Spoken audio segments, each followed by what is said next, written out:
It's nice to see everybody's faces so bright and early on this Saturday morning.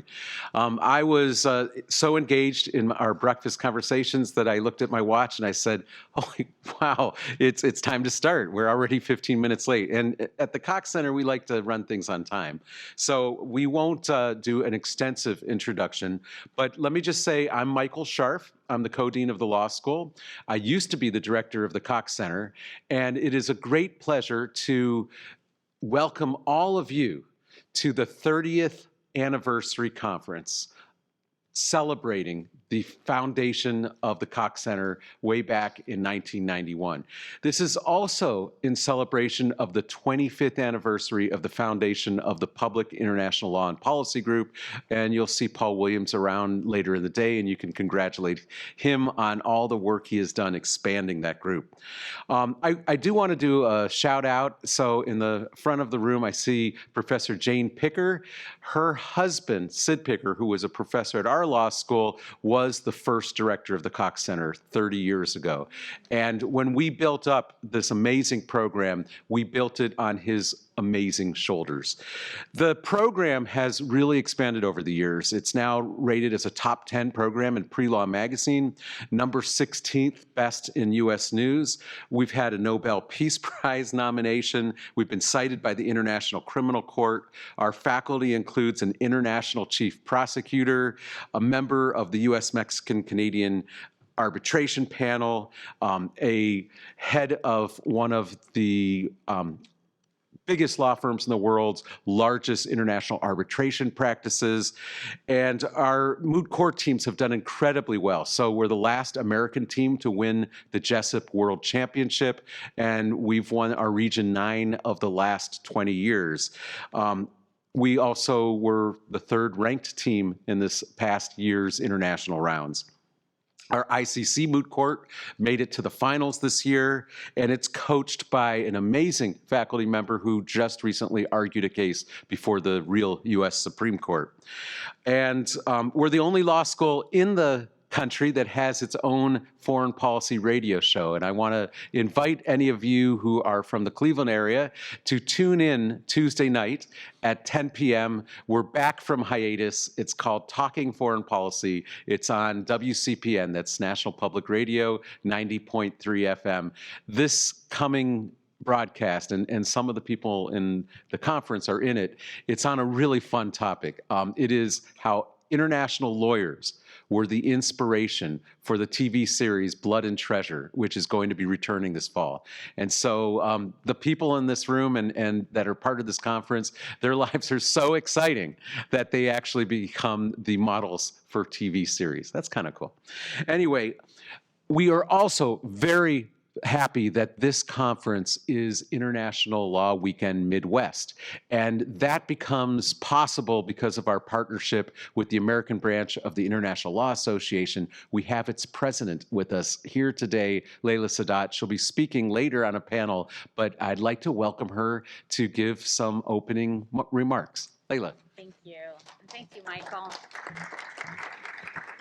Before I start, I just want to thank Michael so much for the invitation to be here, and he's extremely brave. This is the only in-person conference, I think, that's being hosted this fall, so kudos to Case for being brave enough to wade into the fray after 18 months of pandemic on Zoom. I'd also like to congratulate the Cox Center for 30 years. That's really quite extraordinary, and Pilpig for 25 years, and one of the things I always love about coming to Case Western is the fact that Dean Scharf and Case Western really bring international law to the Midwest. And it's a part of our country that some might fly over on their way to other places. I'm actually a faculty member at Washington University in St. Louis on sabbatical this semester at Yale Law School. And I think most of my colleagues at Yale have never been to St. Louis. And so I think having Dean Scharf here in the Midwest doing a radio radio program, running international law programs, really bringing education, teaching, and research here is so vitally important. And kudos to you, Michael, for that work. The International Law Association that I have the honor to preside over as the current president, and Dean Scharf actually is our president-elect, so next year he gets to take over the reins of the organization. The International Law Association is a wonderful organization. Our newsletter is here, and students can join for free, and others can join for a very, very reasonable sum. We are a branch of the ILA, which is the world's largest global society of international law. With about 4,600 members, 63 branches all over the world, ILA committees actually contribute extensively to the formation of international law. They're cited by the International Law Commission in their work, in case books and treatises, even before the International Court of Justices. And part of the opportunity of joining the branch, our American branch, which should be called the U.S. branch, but for historic reasons, it's called the American branch still, is going to celebrate its centennial next year. The ILA was started, we're in the sesquicentennial year in 2023 for the ILA and the centennial year for ABILA, the American branch, next year. And we are really one of the big organizations, if you like, that you can get involved with, especially if you're a student, but if you're a faculty member, we welcome you as well, in terms of getting involved in our committee structure, getting involved in our programming. Many of the speakers you're hearing today will also be speaking at International Law Weekend, which is our annual fall conference. Last year, we had 2,000 people registered for ILW from across the planet. That, again, is free for students, very, very reasonably priced for everybody else. And this year, we included a bundle where you can join the organization and register for ILW very, very inexpensively. So a lot of times, my students say to me, how can I get more involved in international law? How can I learn about international law? I say, join one of the big organizations that's actually doing something in international law. It's easy for students to do so. There are others as well. The ABA has an international section. ASIL is, of course, one of the big parent organizations in the United States. But the ILA is particularly interesting. You'll see in the little newsletter, we do make statements on issues of international law, which is something different than some of our sister and brother organizations. And we do have this committee structure. In fact, Jennifer Trahan is the director of studies, one of the co-directors of studies. And so I just wanted to say 2 words about the organization. You can catch me over coffee with my mask on, being very compliant, because I have to go back to my university and say I was compliant. And thank you all so much for being here. And thank you, Michael, for the opportunity to give a plug for the organization, for hosting ILW Midwest again. And congratulations, everybody here at Case Western. You're at a great school doing fantastic things. Thank you. Okay, and we're going to move right into our first panel. Let me introduce you to our moderator, chair of the panel. When I became co-dean in 2013, I had to find somebody who was worthy to take over the Cox Center, because in all that time, there were only the 2 directors, Sid Picker and myself, and now we had to find somebody that could carry the mantle. So we were very fortunate because one of our adjunct professors was retiring from Baker Hostetler, a huge law firm that has a great international law practice, and it was under his direction. He also had been the chair of every international organization in the Cleveland area, including the Greater Cleveland International Lawyers Group and the Cleveland Council on World Affairs. So we brought in Steve Petras, and he's been the director of the Cox Center. He's done a terrific job for us, and so let me turn things over to Steve.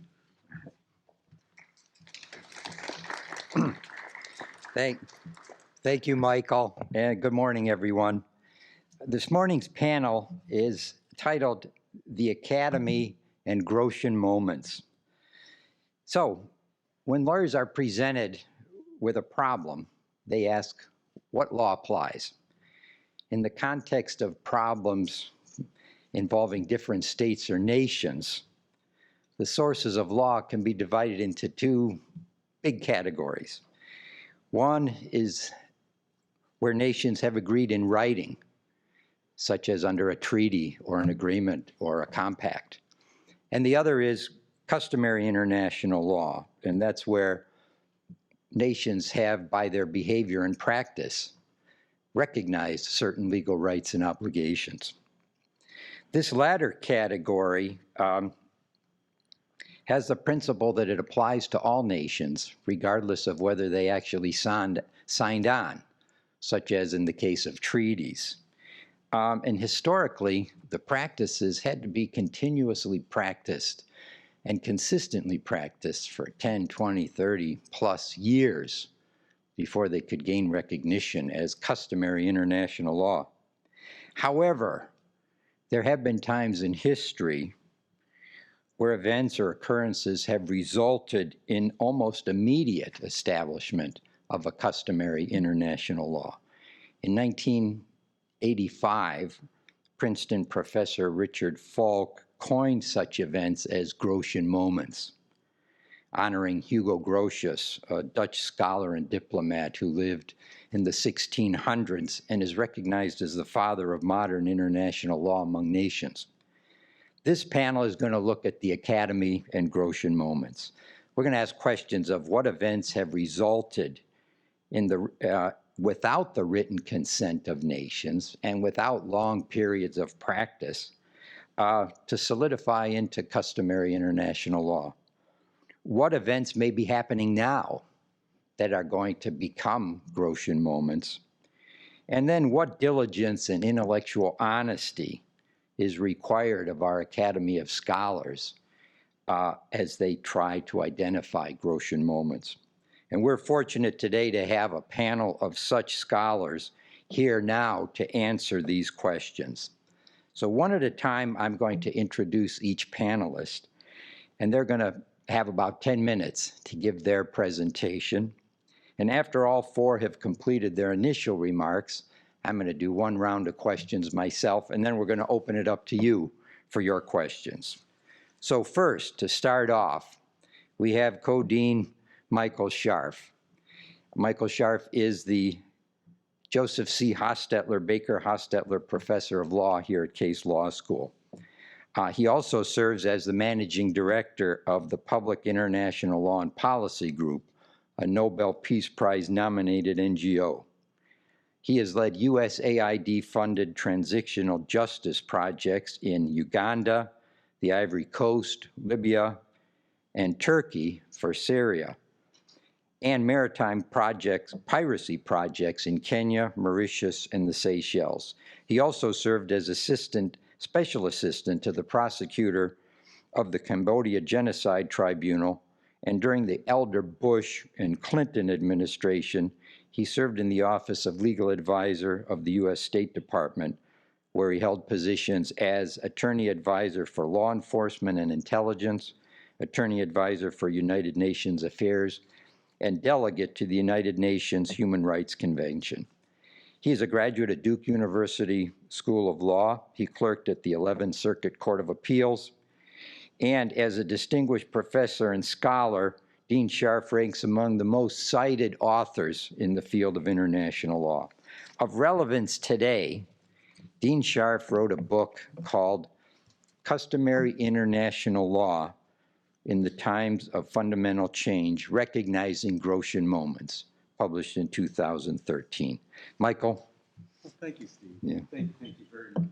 Okay, now, is this on?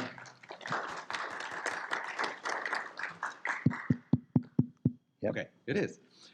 First of all, on all the tables before you, you have goodie bags and some books, some volumes of the Journal of International Law, and I do encourage you to leave here with one of all of those, including the, as Layla mentioned, the information about the American branch of the International Law Association. So let's talk about Hugo Groces and the concept of Grotian moments in international law. You know, academics have had a profound influence on the development of international law. And one name, I believe, stands above all others, and that is the name of Hugo Groces. Some of you never heard of him before. In fact, his real name was Hugo de Groot, but he Latinized it because he thought it made him sound cool back when he was going to school. In the 1600s, at the time that the nation state was emerging as the fundamental political unit in Europe, Hugo Groces, who was a theologian, a poet, a historian, a jurist, a statesman, a diplomat, and an international lawyer, he offered a new concept for international law designed to reflect and to progressively develop that new reality. His greatest work was called De Jure Belli de Pacis, which means in English, the law of war and peace. And it is said to have launched the entire modern era of international law. And now, as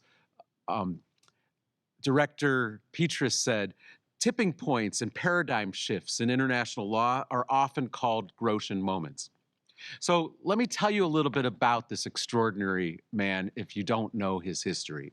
He grew up during the 80 Years' War between the Dutch provinces and the Spanish Empire, and then as an adult, he witnessed the horrors of the 30 Years' War. You know, we complain about our longest war that just ended, Afghanistan. Can you imagine, 80 years of warfare? Well, that's the life that he was in. And despite that, as his context, he was a rare genius that did extraordinary things. He was the equivalent of Mozart for the field of international law. So at age 11, he enrolls as a student at the University of Leiden. At a year later, he publishes his first of 60 books. So that's age 12, he gets his book published. At age 15, he receives his doctorate from University of Orleans in Paris. He's admitted to the bar in Holland at age 16. He's the Doogie Howser of law, if you know that reference. And he establishes a law practice immediately that includes the clientele such as the Dutch East India Company, which was then the largest, most powerful economic group involved in international trade and conquest, I should add. And also the Prime Minister of the Netherlands was one of his clients.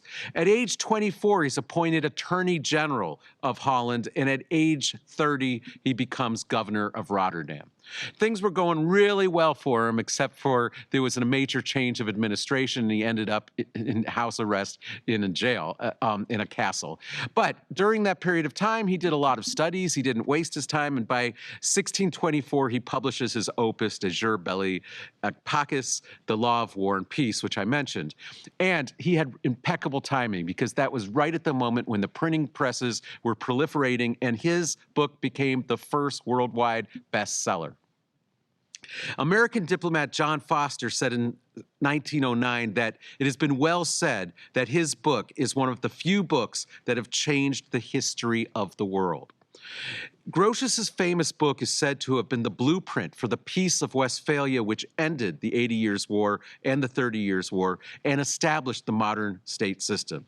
In addition, one can connect the dots from Book 3 of his three-book opus to President Lincoln's 1863 Lieber Code, which was the first codified rules of conduct in warfare, to the Martins Clause in the Hague Convention, that's the natural law-inspired provision in the first International Convention codifying the laws of war, and ultimately to the 4 Geneva Conventions.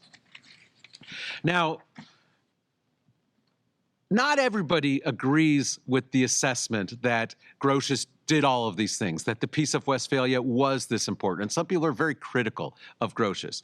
But while the results of Westphalia may have been simplified by the lens of history and Grotius's role may have been exaggerated, Westphalia is unquestionably a symbolic marker, and Grotius is an emblematic figure of changing historical thought. That his legend suffers from historical inaccuracy does not diminish the usefulness of his name as a metaphor for critical turning points in international law. Now, the term Grotius moment. While Grotius was back 500 years ago, as Steve said, the term is relatively new. It was first used by Richard Falk, as Steve said, in 1985.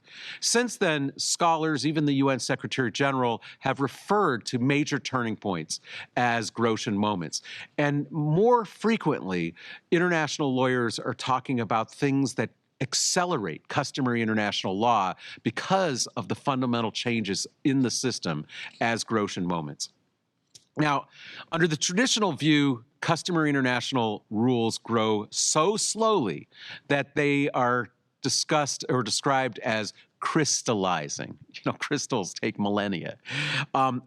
But sometimes world events are such that customary international law develops quite rapidly. This is something that the International Court of Justice and the International Law Commission have recognized. And those instances are now ever more frequently being called Grotian moments.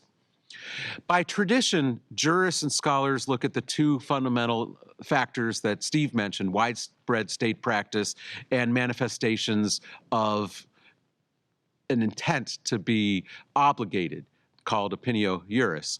But the Grotian moment concept tells us that we should be looking at a third factor as well, and that is the context of fundamental change. And this can serve as an accelerating agent that can make customary international law emerge much more quickly with less state practice than is usually the case.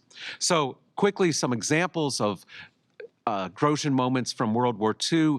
I would start with Nuremberg trial, and the Charter of Nuremberg, basically 1 year, 22 countries, and a UN resolution endorsing it. And yet we have the ICJ, the European Court of Human Rights, 4 international criminal tribunals, all confirming that Nuremberg transformed customary international law. In fact, it launched the entire era of international criminal law and ultimately accountability. We have more modern examples of Grotian moments. The Max Planck Encyclopedia of Public International Law has observed, I'll just quote from them, recent developments show that customary rules can come into existence quite rapidly. They go on to say, this can be due to the urgency of coping with new developments of technology, such as, for instance, drilling technology as regards the rules of the continental shelf. That was a Grotian moment. Or space technology. That was a Grotian moment. Or it may be due to the urgency of coping with widespread sentiments of moral outrage regarding crimes committed in conflicts, such as those in Rwanda and Yugoslavia, that brought about rapid formation of a set of new customary international rules. As far as modern Grotian moments go, I was invited to a really interesting workshop this spring hosted by the Max Planck Institute in Heidelberg, and the whole concept of the workshop was to look at the Grotian moment concept and see what are all the modern Grotian moments that either have occurred or are in the process of quickly forming. Well, one of them that I would argue is very clear is the new rules of customary international law about use of force against non-state actors. The old rule said you could only attack a non-state actor in another country if the other country was in effective control of the non-state actor. That goes back to the Nicaragua ICJ case. It was confirmed by the ICJ in the Congo case after 9/11. But from 9/11, with the advent of al-Qaeda, and then more recently with ISIS, there has been an evolution. And now more and more countries are starting to attack non-state actors in countries where they don't have effective control over them. In fact, they have no control over them. And the principle is, if they're unable or unwilling to prevent the threat, then you can have self-help and use force. Well, that was confirmed in a unanimous Security Council resolution that did not authorize force against ISIS. It confirmed the right of self-defense against ISIS. And I think that was a game changer, and we'll see, how that applies to other situations in the world. Does it only apply to terrorists or also to pirates and drug traffickers and others? Does it only apply in Syria, which is basically a failed state? Or does it apply in other failed states like Somalia, or quasi-failed states, or in other states where they have areas like in Egypt, where there's an entire part of Egypt that is not under their control, the Sinai Desert, but is under the control of ISIS?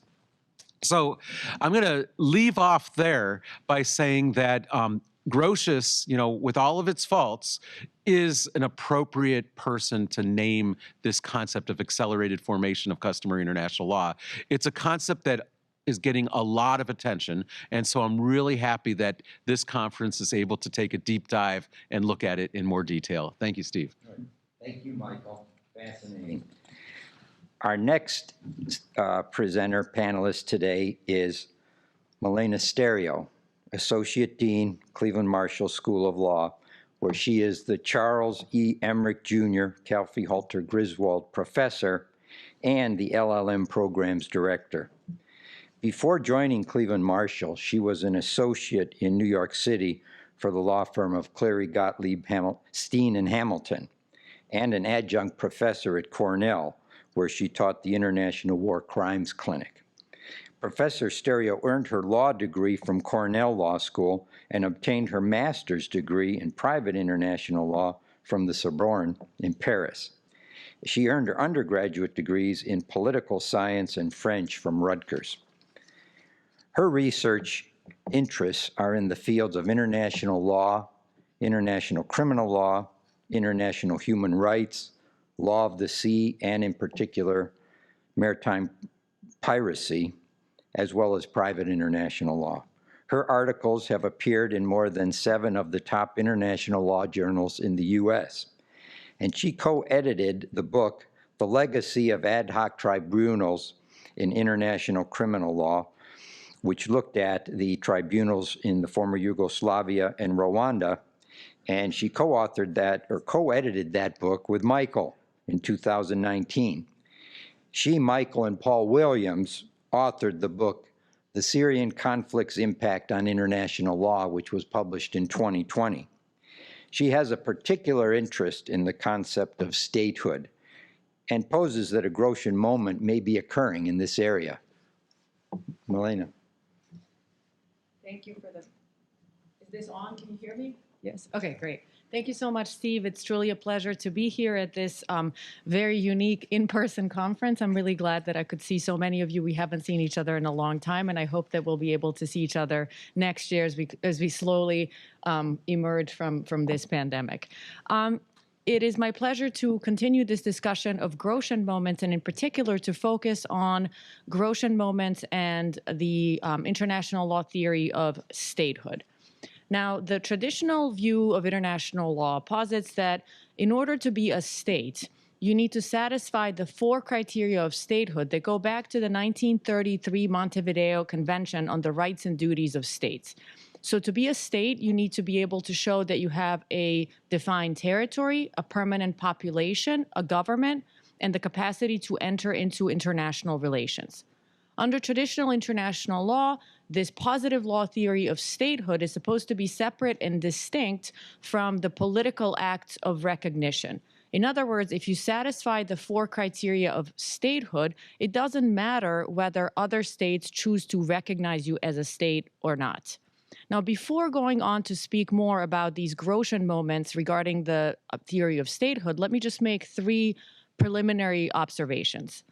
First, it seems to me that if you look at states around the world today, many states lose some of these 4 attributes of statehood during their existence, and yet they continue to be a state. And I can name countless examples, but for example, Somalia hasn't had a stable government in almost 3 decades now. Many states' territories are disputed. Look at the 2 Koreas, just to name one example. Many states experience severe migratory crises. Their populations are far from permanent, and so the 4 criteria of statehood really seem to matter only at the time of a state's creation, not so much during the state's existence. Second, statehood is really important because it functions as a sovereignty shield to some extent and may protect states from external intervention and also allows states to participate in international organizations to a full extent. So if you're not a state, for example, you don't get to participate in the United Nations, which truly is important. And finally, there definitely is a linkage between statehood and recognition, although traditional international law posits that the linkage doesn't exist or shouldn't exist. Emerging entities that want to be states cannot really function as states in a vacuum. If no other state is willing to recognize them and treat them as a sovereign state, they cannot really function as states on their own. And so all of this to say that statehood really does matter, but that the traditional iteration and the traditional conception of statehood dating back to the 1930s seems to be outdated and no longer corresponds to modern day realities of state existence. And so it may be argued that the legal theory of statehood has evolved over time and that such changes may constitute Grotian moments. While no specific cataclysmic world event, such as World War II or others, can be designated as a catalyst for these Grotian moments, the overall trend of globalization, coupled with the proliferation of international legal norms and institutions, may provide a better explanation to this evolving theory of statehood. If the Montevideo Convention on the Rights and Duties of States sufficed in the 1930s, it may be argued that this theory no longer corresponds to the reality of state creation and state existence in the 21st century. States today have to codepend on each other. They also have to participate in international institutions. They are increasingly governed by international legal norms. And thus it may be argued that these objective criteria of statehood, as espoused in the Montevideo Convention, do not encompass the modern world's criteria of statehood. Now, what are some of these alterations, slight changes in the theory of statehood? These include the relationship between state sovereignty and intervention, the protection of human rights norms, which may alter state sovereignty and state borders in particular, the emergence of de facto states, and the proliferation of regional and international legal norms and organizations. These changes or alterations in the theory of statehood may constitute Grotian moments. So let me just briefly touch upon these four different areas. First, humanitarian intervention, or any kind of transborder intervention. The traditional iteration of state sovereignty implies that states are sovereign and equal, and that basically all states have equal rights. In reality, there are a number of super sovereign states which have the capacity to which have the capacity to act in the international arena in an enhanced way, such as, for example, engaging in humanitarian interventions or other types of interventions that forcefully change or may change the behavior of other states. And I'm not here to cast any sort of judgment on humanitarian intervention or to say that it's legal or ought to be legal or it's not legal, but simply to notice that humanitarian intervention is almost always exercised by powerful states, super sovereign states, against weaker states. Next, the principle of territorial integrity and the principle of the sanctity of state borders has been impacted by the norms protecting human and other group rights. As an example here, I could mention the 1999 NATO intervention on the territory of the former Yugoslavia, exercised to basically protect the rights of Kosovar Albanians against the then Free Federal Republic of Yugoslavia. Again, I'm not here to say whether that intervention was legal or morally justified or anything else, but simply to notice that that type of intervention launched to protect human rights would have definitely not occurred and would have definitely been considered illegal back in the 1930s when the Montevideo Convention was drafted. Third, the phenomenon of de facto states. We've increasingly seen the emergence of state-like entities that act like states, look like states, but have not been recognized or have not been recognized by most states because of a variety of mostly geopolitical reasons. And here I could name Kosovo, which, although it has been recognized by many states, still does not have UN membership, Nagorno-Karabakh, South Ossetia, Abkhazia, and perhaps Northern Cyprus. And last but certainly not least, the proliferation of international legal norms and international organizations. Instead of their traditional ability to make sovereign decisions in international relations, which was really a presupposition of statehood back in the 1930s, states now enjoy the capacity to participate in an ordered global system of international legal norms, actors, and organizations. And so it seems to me that domestic law has lost some of its quote-unquote sovereign power due to these emerging international legal norms. And so if we wanted to reconceptualize the theory of statehood in light of these changes, these Grotian moments, we could perhaps add three new elements to the traditional view of statehood. These elements would be the need for recognition by many states, including by super sovereign states, and I would really add here the 5 permanent members of the Security Council. Next, the demonstrated respect for human and minority rights, and we already have some precedent for this. Some of us in the room are old enough to remember that in the early 90s, the European Community States issued guidelines for the recognition of new states emerging from the breakup of the USSR and the former Yugoslavia, and that those guidelines for recognition included the respect for human rights. And finally, the commitment to abide for any new state-like entity, commitment to abide by a set of international rules and a willingness to participate in the new world order and be governed by the international legal regime. And so it seems to me that perhaps we can talk about a slowly emerging Grotian moment where the traditional conception, the traditional view of statehood has been shifting, has been changing, or at the very least that the traditional view of statehood no longer corresponds to the reality of state creation and state existence in the modern world. Thank you. I see that I'm right on time. I'm very proud of myself. Thank you. Thank you, Milena. Yeah.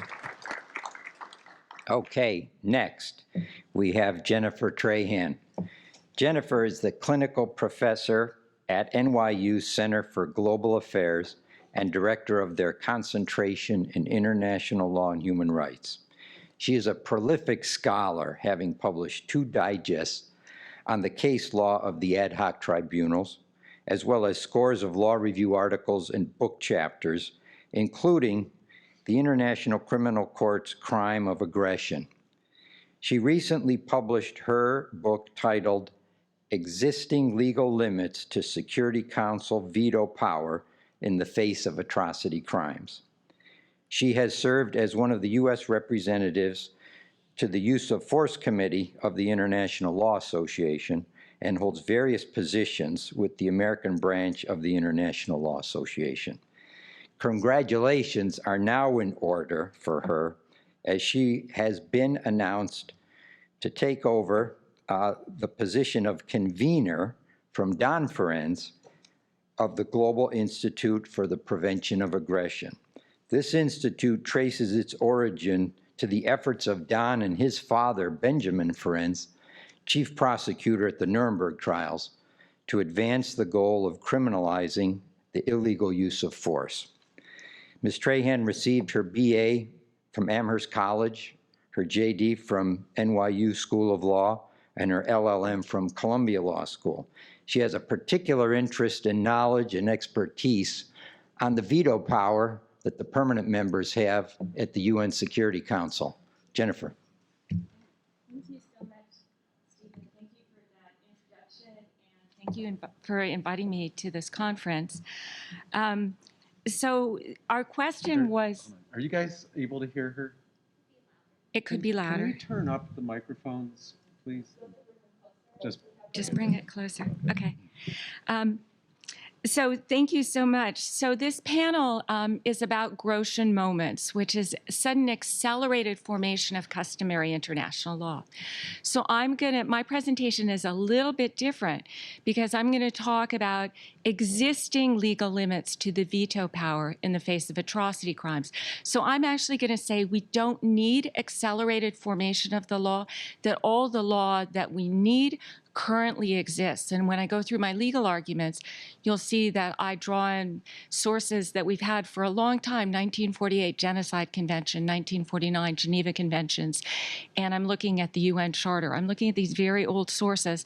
So my presentation is more, we need to apply the law that currently exists. So in my talk this morning, I'm going to do 2 things. I'm going to first describe the problem that I'm writing about. What do I see as problematic with some of the vetoes that are being cast? And then I'm going to look at the legal arguments. And what I try to do is situate the veto, which is found within the UN Charter. It's actually in Article 27.3. It doesn't say the words veto, but it says, no negative vote by a permanent member. So that is the veto power. And I'm going to look at that within the context of the system of international law. So the vetoes, and some of these are veto threats.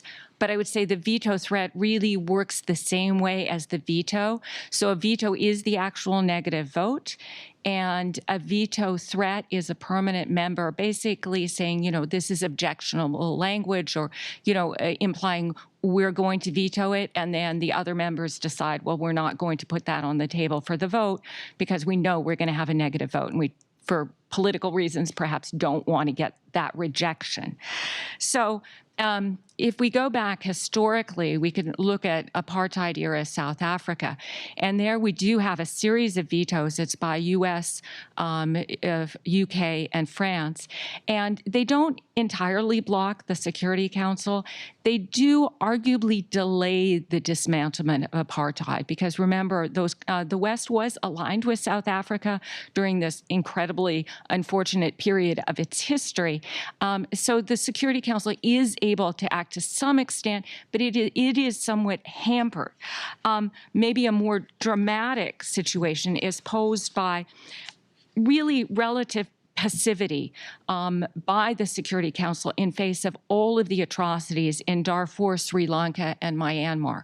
We see really inaction from the Security Council. And here it's, again, it's the veto threat. So it's kind of the power of the permanent members, or the way they're allowed to read the charter, which I'm going to challenge.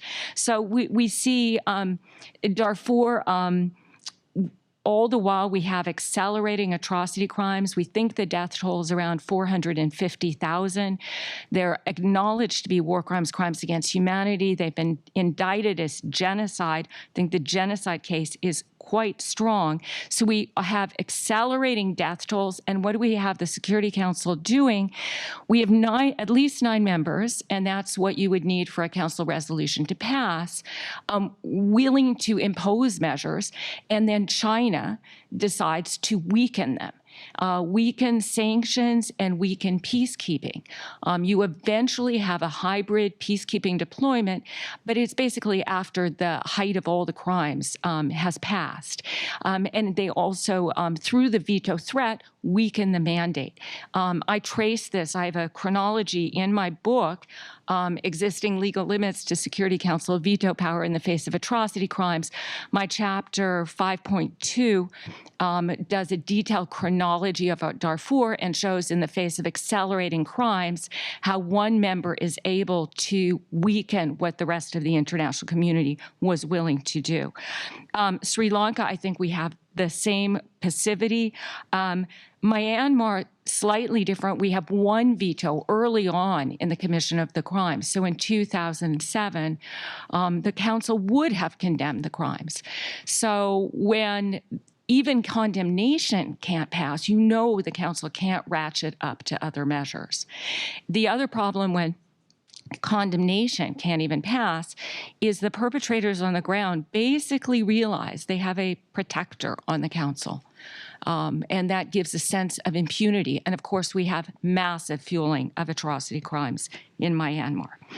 The U.S. frequently uses its veto related to Israel. I don't focus particularly on the U.S. use, but I would say sometimes it is in the face of atrocity crimes, and my arguments do go to all vetoes across the board.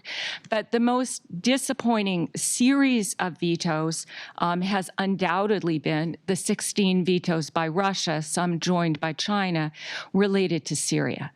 And again, these are all of measures the rest of the council was willing to impose, and then we have complete blockage. There is currently no way around the veto. It just stops the council dead in its tracks. So we have, grouping the 16 vetoes, we have those that prevent recognition of crimes. Again, the start is you have to condemn the crimes. And these were blocking condemnation primarily of government crimes. Beth von Skak has written a book that goes into this as well. The different treatment and a veto really much more used in that context. Then we have blockage of the referral to the International Criminal Court. Then we have a series of really dispiriting 6 vetoes blocking measures trying to stop the commission of chemical weapons attacks. Then we have humanitarian aid blocked, humanitarian relief. And you start to go, wow, is this how the charter was supposed to be read? Is this really a correct reading? You can block humanitarian assistance in these dire circumstances. And I will say on one of the vetoes, on the veto of the joint investigative mechanism that was attributing responsibility to those using the chemical weapons, when these inspections regimes are started, there seems to be a decline in the use of chemical weapons. And with this veto, then we have accelerating chemical weapons attacks. So on that one, I can pretty clearly trace the veto to particular attacks and particular fatalities. Put all together, the veto is costing lives. So my book takes a look at this and says, how does this practice measure against existing? So again, here I say we don't need a Grotian moment. We need to apply the law that exists, sources of international law. I look at three sources. I look at the veto in relationship to jus cogens, our highest level of international law. Second, I look at the obligations under the UN Charter. Thirdly, I look at treaty obligations. And my arguments take over 100 pages. They're in here. You're getting like the 3-minute version of this. So my first argument based on jus cogens. So we say that genocide, war crimes, crimes against humanity, torture as well, are all protected at this very highest level of law. No state, can opt out of them at the jus cogens level. So then, and yet we have vetoes that seem to be freely facilitating what are jus cogens violations, our highest level of protection. So I argue at minimum this is inconsistent because the charter is lower in the hierarchy of norms. It's a treaty. It's a foundational treaty. It creates the UN system, but it's a treaty, so it's lower than jus cogens. More aggressively formulated, and this formulation was suggested to me by our good friend, former ambassador for war crimes, David Schaffer, and he said, Jen, what I think you're doing is making a case for facilitation. And I remember him saying that to me, and that became my second argument. Yes, sometimes the veto is facilitating atrocity crimes. And facilitating jus cogens violations. And this is expressly banned and this is a third way of kind of looking at it, in the ILC's articles on the responsibility of states for internationally wrongful acts, Article 41.1. It recognizes a duty of states to cooperate to bring to an end through lawful means any serious breach of an obligation arising under a peremptory norm of general international law. So that's how I think the vetoes are inconsistent with jus cogens. My second argument is based on the charter. The charter is framed in terms of these purposes and principles. So these are in Articles 1 and 2, and they include respecting human rights, respecting international law, the obligation of good faith, and solving problems of a humanitarian character and cooperation on that. I would argue our current vetoes are completely out of line with these obligations. And under Article 24.2 of the UN Charter, the Security Council as a whole is bound by these purposes and principles. In my book, I go through the argument that, well, if the Council as a whole is bound, clearly individual permanent members are bound because they are a subset of the Council, but they're also bound by these purposes and principles because states under the Charter are bound by these purposes and principles. And I argue our veto use that we're seeing is out of line with these requirements. My third argument looks at these foundational treaties such as the Genocide Convention and 1949 Geneva Conventions. Genocide Convention, Article 1, has the obligation to prevent genocide. So the ICJ says this is a due diligence obligation to do all that is in a state's power to prevent genocide. It is triggered when genocide is at serious risk of occurrence, because we sometimes dance around, is genocide happening or not? The legal obligations are triggered already when it's at serious risk. I'm going to take an extra 1 minute just to finish my arguments. I see I'm out of time. And the ICJ importantly rules this is an extraterritorial obligation in that it applies to genocide occurring in another state. And we have similar rulings regarding the 1949 Geneva Conventions in their common Article 1, which obligates states to ensure respect for the conventions. This is a due diligence obligation. It also has the same extraterritorial component. We see holdings in the wall in Nicaragua cases to that effect. All told, there's a whole field of scholarship. What is due diligence? I don't have to define that. I just argue the vetoes we see are the antithesis of due diligence in trying to prevent these crimes. So what is to be done about this? Very briefly, I'll just say in my book, I make 3 arguments that states need to raise these arguments at every conceivable opportunity. They've spent about 20 years asking the permanent members for voluntary veto restraint. Please restrain your veto use. And France and the UK agree. But when you have 2 permanent members, you don't have all the permanent members endorsing this approach. So states need to raise these arguments. States could conceive of issuing a GA resolution reflecting some of this existing international law, or they could take a question to the International Court of Justice for clarification of a question, something like, is all veto use while there is ongoing or the serious risk of genocide, crimes against humanity, or war crimes consistent with international law? That simple legal question should be put to the ICJ. Thank you. Thank you very much, Jennifer. Thank you for that passionate argument. Yes. Next is Omri Sender. Omri is counsel to the International Court of Justice and formerly counsel to the World Bank.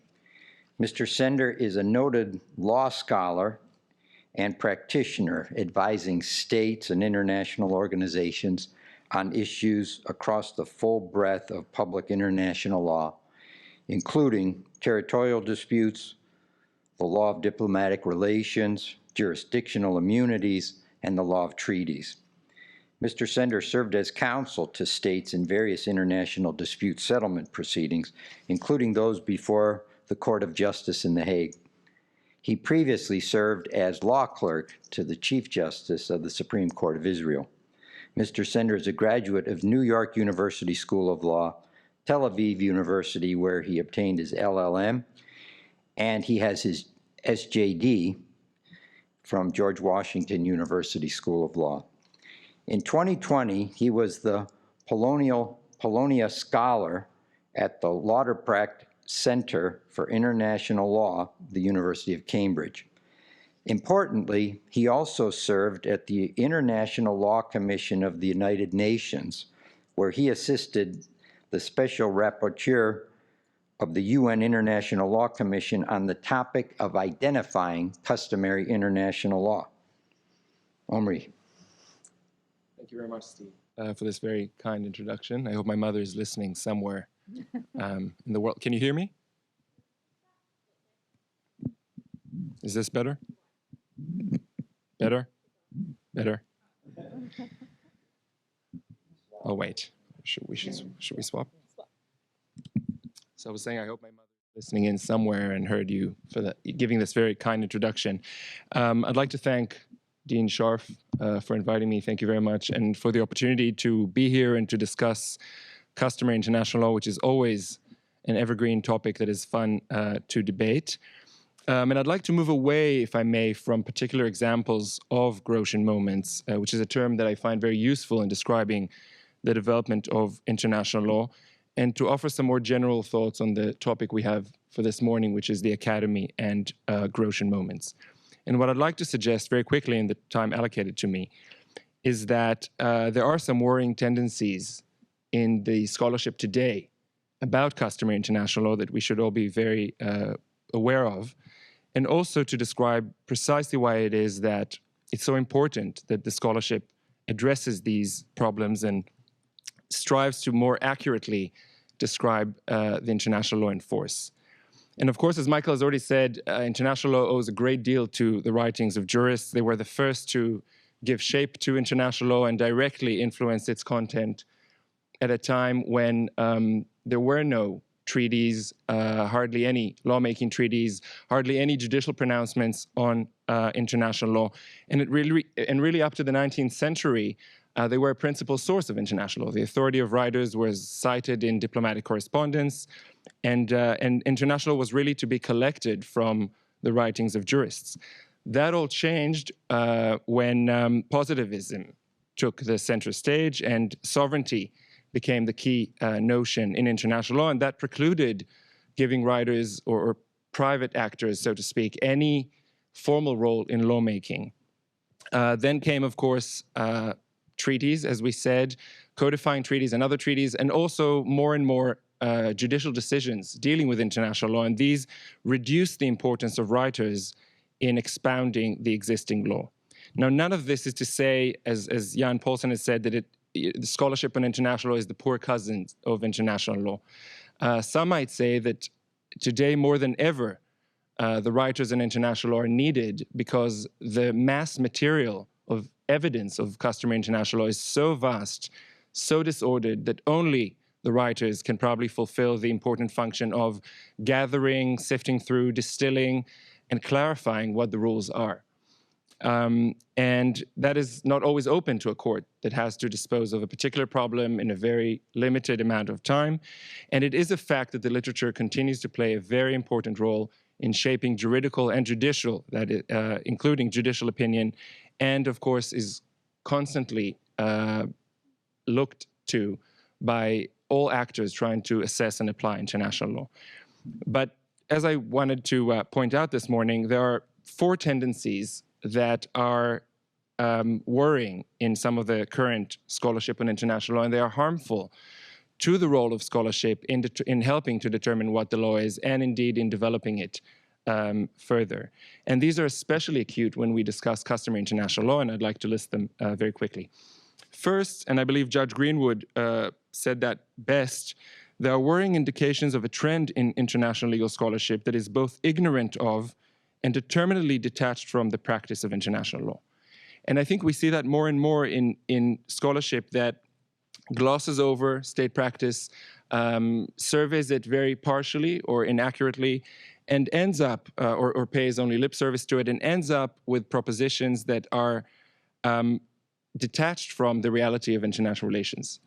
I'm happy to expand on any of that later on. Another problem we have is that very often we see writers that are content with writing for one another. There was a concern of fragmentation of international law by courts. Nowadays, we talk about fragmentation of international law by lawyers, and I'll touch on that in a minute. But we have a literature that is transfixed by methodological debates.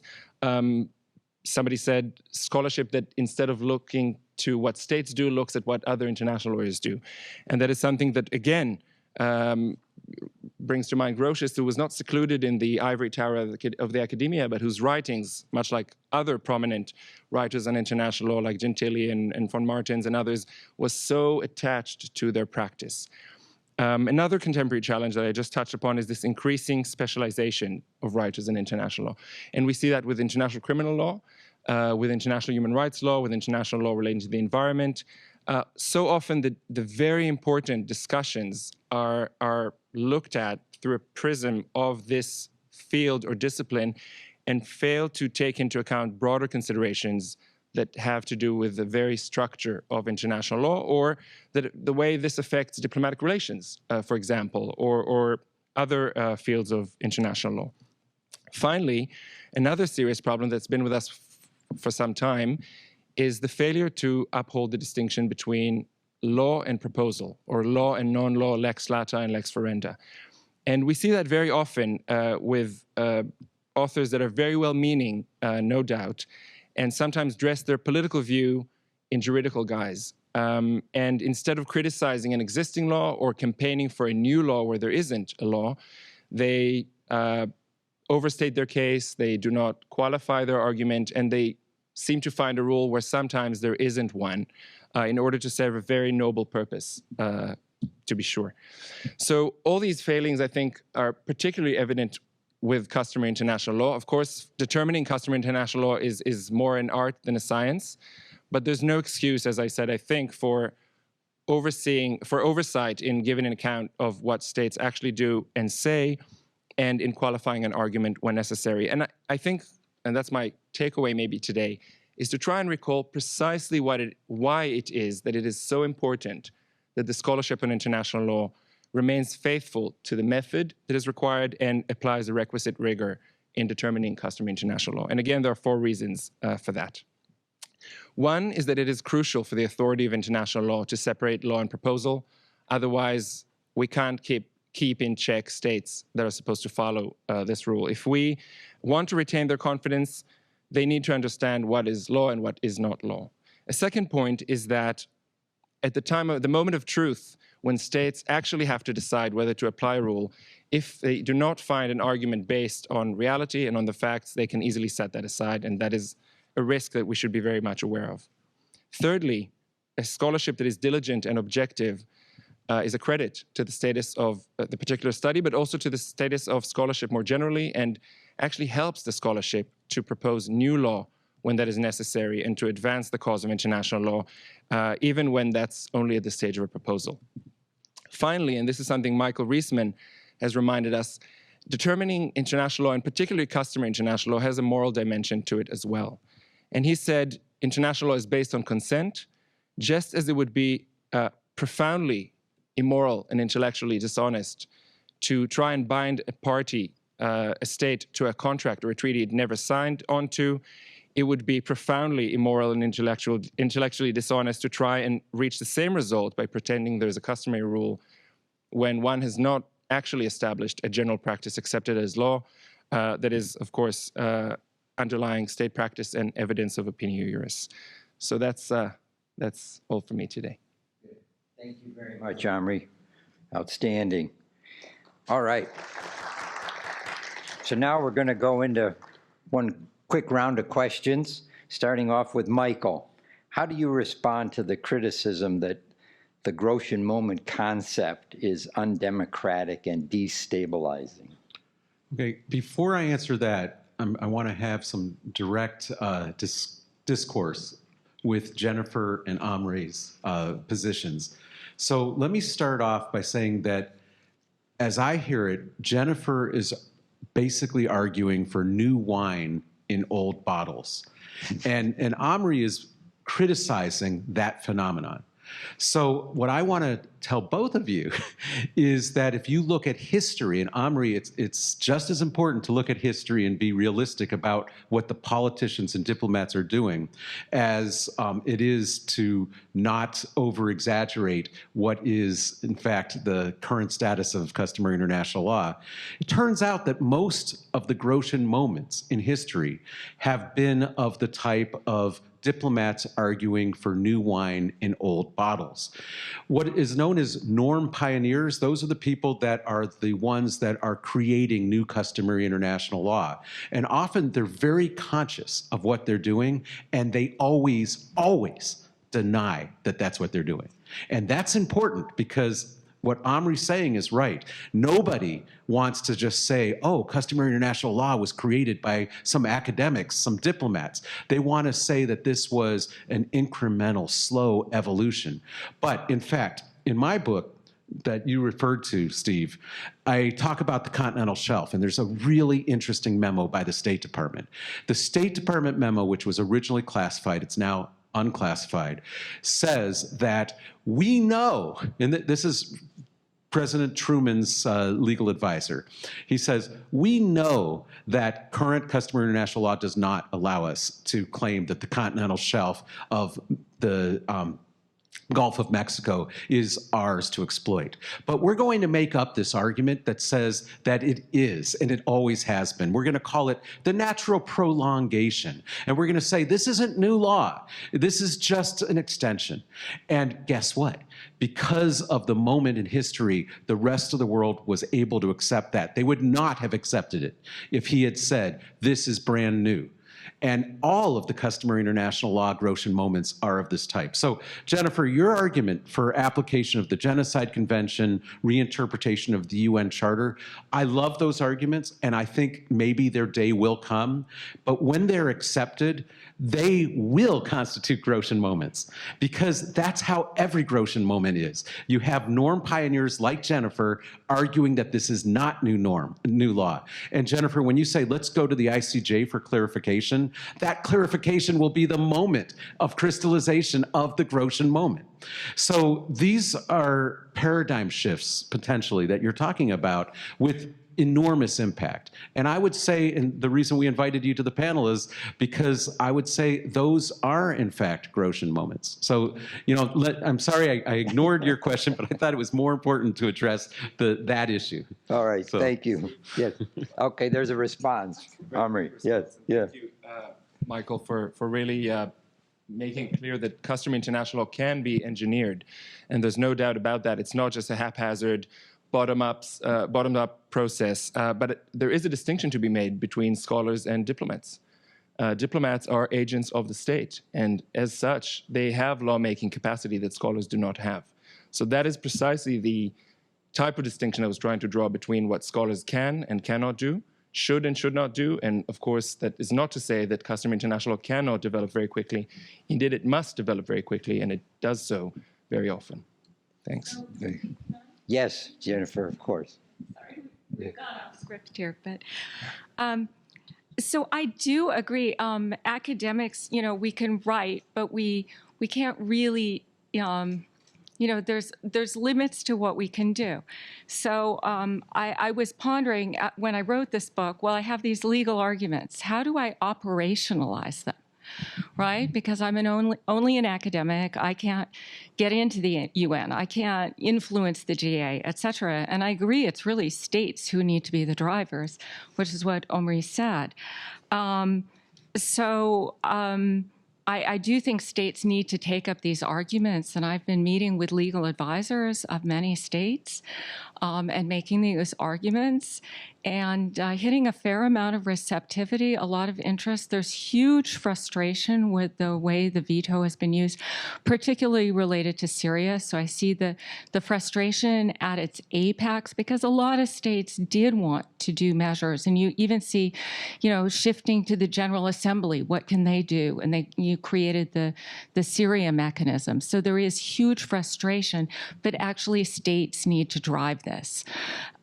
So, you know, I suggested ways they can drive this. Again, I say it's existing law because I'm using 1949 Genocide Convention, 1949 Geneva Convention, 1948 Genocide Convention, and UN Charter, and I'm just reading that in conjunction with Hughes Kogan's and other rules of treaty interpretation. So I do believe it's existing law, but it certainly would help if states would take this up. And as I suggested, states could help by clarifying this. Some states have already, Canada in a recent debate at the General Assembly came out with a statement that the veto needs to be used in conjunction with international law and the UN Charter. A number of other states have made similar statements. So they are really the actors that can advance this, and I guess the ICJ, it's particularly important, I think, that states do this, because states sometimes say, well, what if we go to the ICJ and we don't get a great ruling? And, you know, I've confronted that question, and I say, well, you can actually help drive that there is a good ruling by expressing solidity that the veto can't shield atrocity crimes. And the more that this is recognized, I think that would drive us to a good ruling that I would say would reflect what is existing law, but Michael would characterize differently. And Jennifer's being a little modest. It's not just that she wrote a book and is hoping that the diplomats will read it and take it up.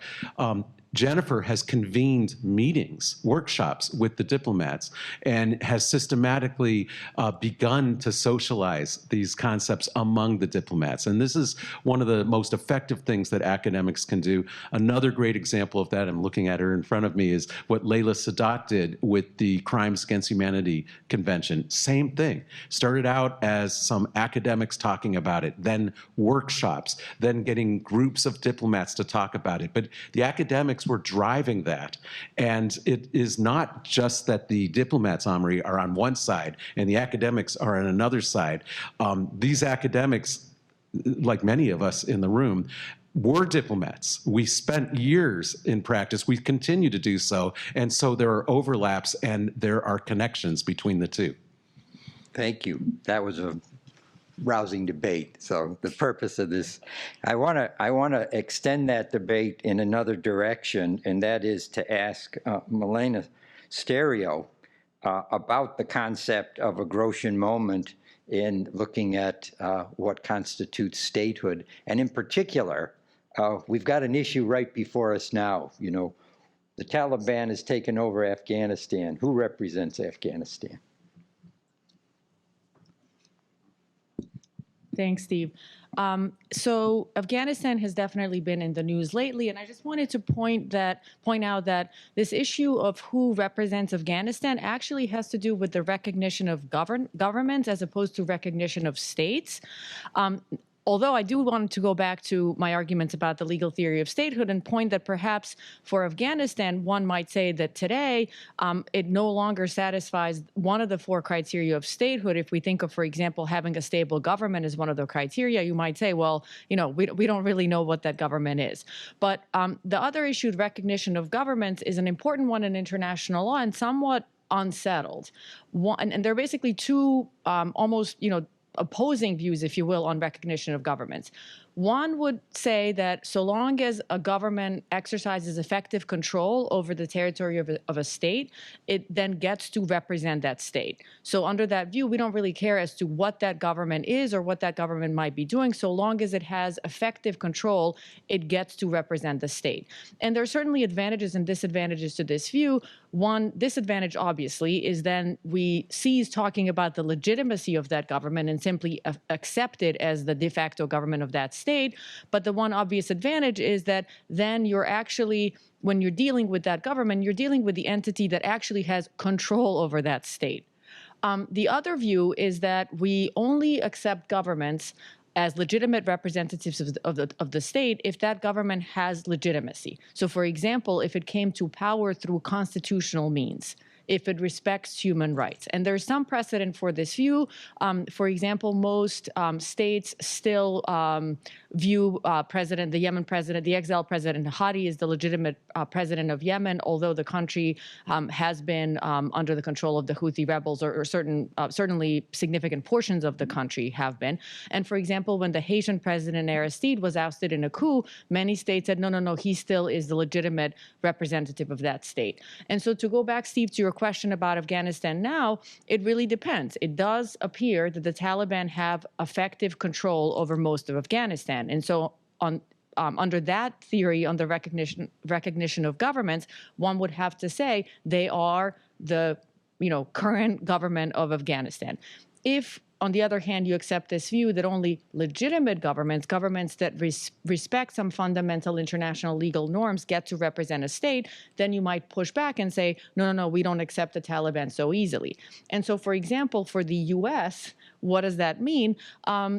The U.S. could, on the one hand, recognize the Taliban as the legitimate government of Afghanistan, but it could also accept a more intermediate view and condition that recognition on the Taliban's promise to respect certain conditions, like, for example, human rights and in particular women's rights. So it seems to me right now that countries like Russia and China are pushing in the direction of saying the Taliban have total control of Afghanistan right now. They're the legitimate government, whereas the U.S. and some other countries are more in the camp of conditioning recognition on the satisfaction of certain criteria.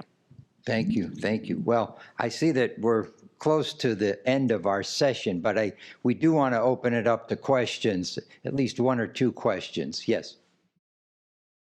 First of all, thank you so much. This was a fabulous panel. I had a question, sort of maybe between Jennifer and Michael. You mentioned the Security Council resolution as an indicator that there might be sort of a new norm about non-state actors and states' ability to attack them at will. I sort of think the Security Council can't create law. It has to comply with law, so I don't really think of that as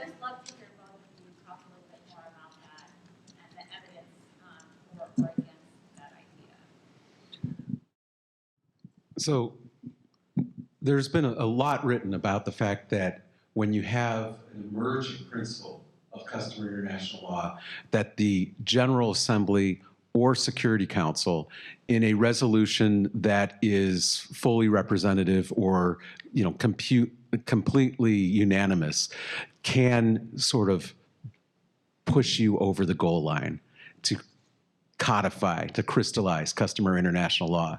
And I believe that's what happened with the Security Council resolution dealing with ISIS, because the resolution does not authorize under Chapter 7 some new action. It confirms that the existing law allows countries to attack non-state actors when the country where they are located are unable or unwilling to control that threat.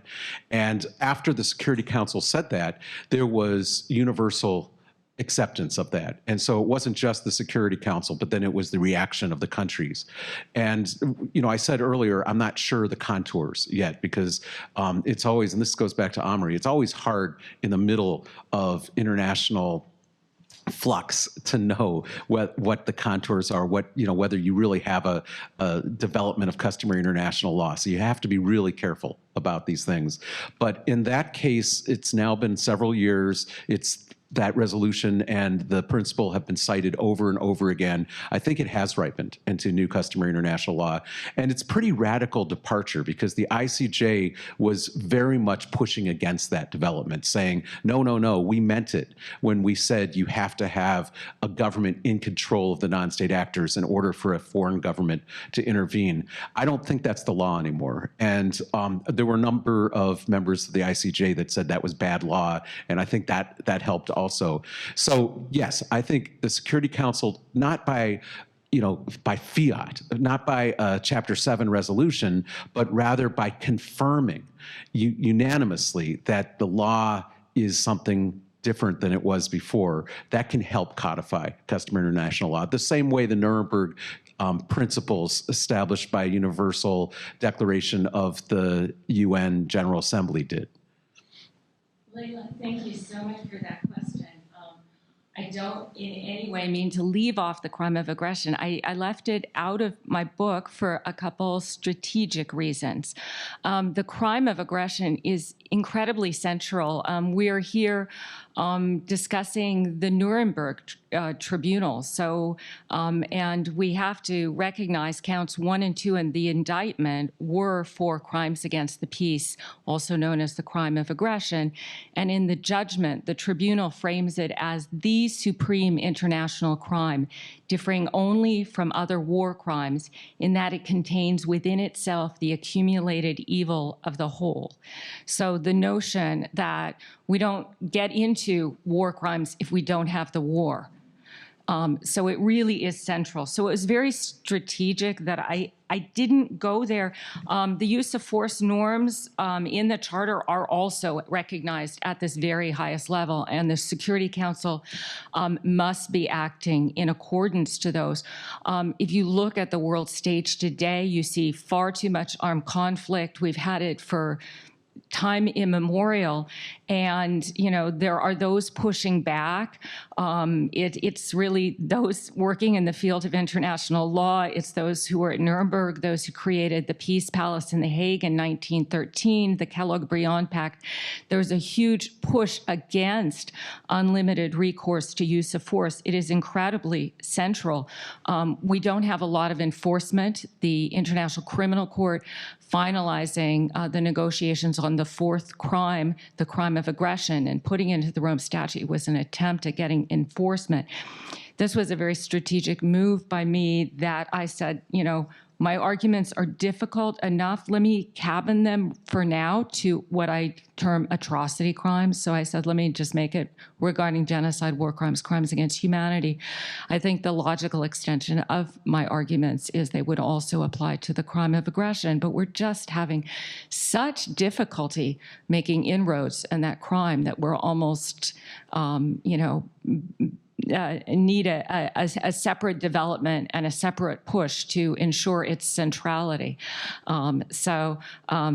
You correctly noted it is missing from my book, and I guess it's also that I see law needing to be moved in incremental ways. And sometimes if you shoot too high, you don't get anywhere. So I was like, I think the easier arguments to make for now, let's put these on the table and advance them, or regarding the three, what I term atrocity crimes. But you're right, it does certainly have implications for this most core crime, the crime of aggression. Thank you. Okay, well, everyone, please join me in welcoming and thanking our panelists.